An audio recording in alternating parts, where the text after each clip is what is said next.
Hi everybody, my name's Steve. I'm responsible for the stevesedwards.com webpage, particularly electronic music pages that I'm going to be doing this article on at the moment. I'm going to start with covering the Yamaha DJX keyboard, which I said I'd do a little bit of.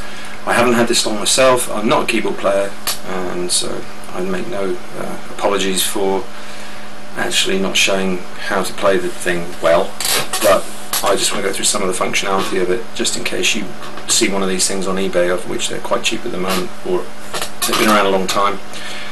From what I can gather from what I've read on the internet, probably around 97, 98. Excellent keyboard for beginners or non-players like myself, and I'll go into some of those functions in later tapes. I won't go on too long in one block, because then it'll keep the downloads to a minimum, and if I make too many errors it's not so much for me to edit. Anyway, this is the Yamaha DJX. I got this in a boot sale a few weeks ago. Now, as you can see, it's got built-in speakers, which are quite powerful. It's got some interesting functionality, such as a ribbon controller, slider here. That can be set to various different parameters like speed change and modulation and that type of thing, but I'll probably maybe cover those at another time. It's a 61 keyboard unit, 61 key unit, sorry. Right from scratch, just one thing I learnt by looking on the web: if you get one of these keyboards and it's playing up for some reason, or it's just got loads of crap already recorded in the multi-track function, you can reset it to defaults by just holding down the N key when you turn it on. If I can do that in one hand. What you should see then is it said clear backup very briefly, and now there shouldn't be anything in there. Now its default state is actually in synchronization start when this bar is flashing. That means as soon as I hit a key, it's going to start playing its demo tracks. Or not.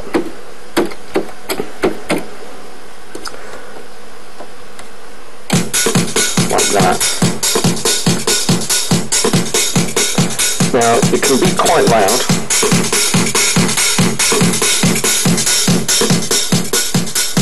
That's enough of that. So just as the very first, I'll just stop that a second.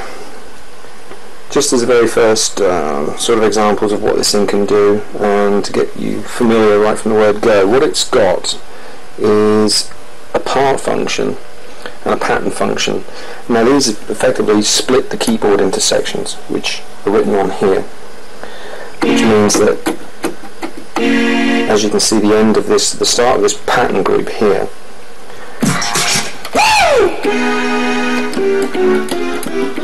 starts and ends a particular split in the keyboard. Now the pattern section here, or the part section rather, which is, you can turn on and off by pressing that button, you see it disappear. And what happens is you see the highlighted keys here relate to, it's difficult to do this with looking through one eye and trying to watch what my hands do, relates to the individual parts of predefined patterns.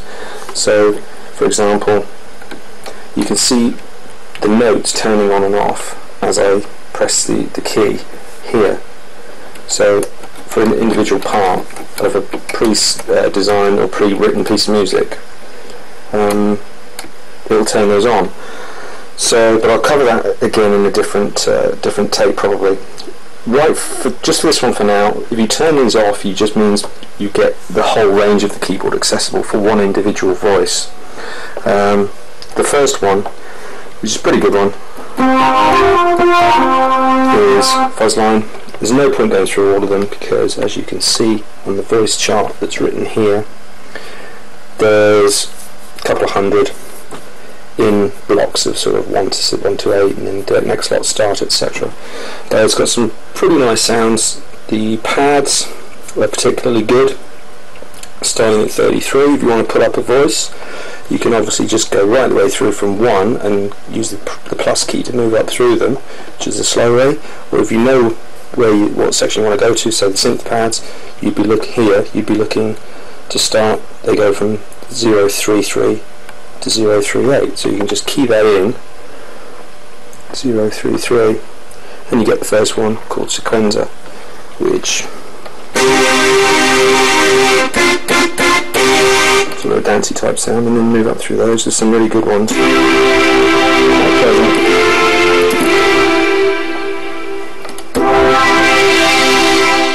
nice resonance ones there.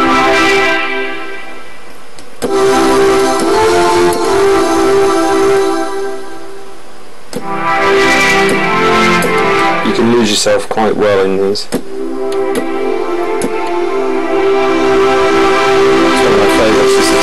Which I've used on tracks already.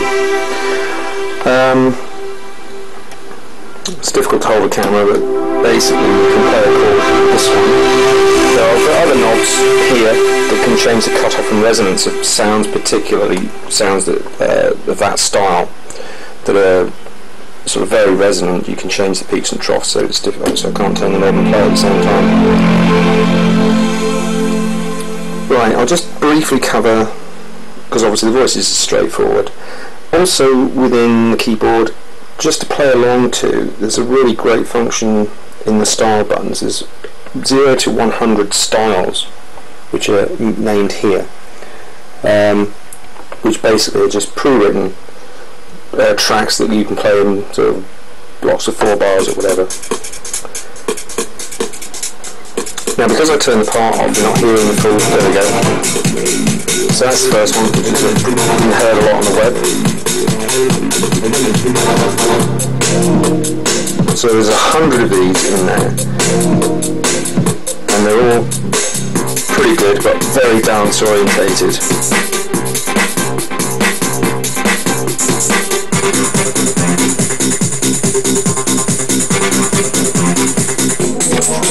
Change hands a bit. Arms over. So I never knew there were so many different styles of dance music these days. We to create 100 different ones.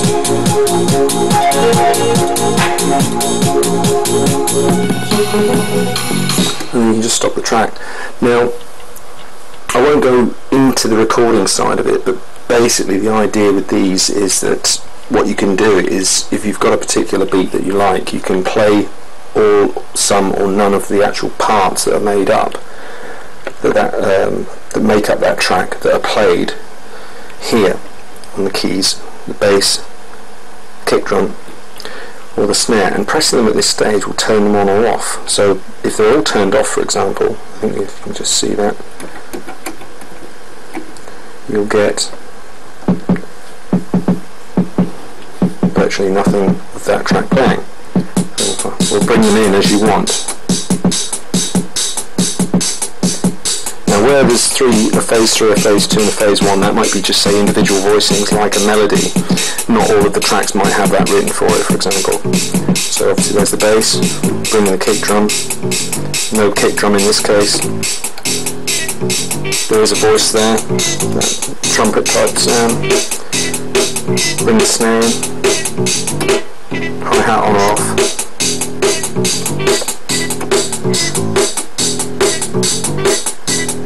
Voice 3, 2 sorry, on and off, and any percussion. So there isn't really a lot to that one. So just to reiterate that, make it more obvious, this particular track, T-reach.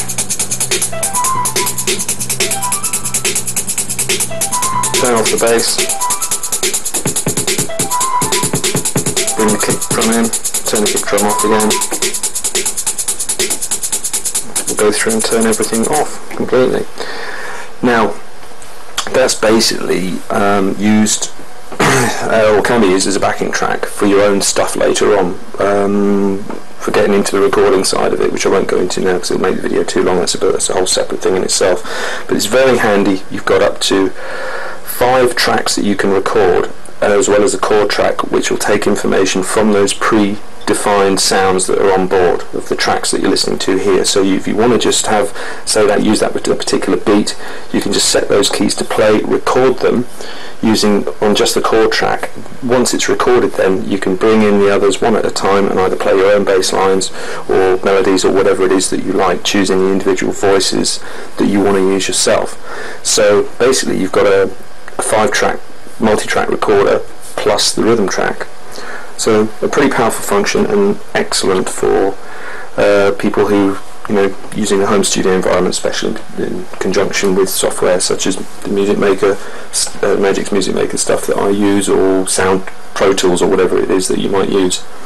Anyway, I'll cover a bit more on another day and see how we go.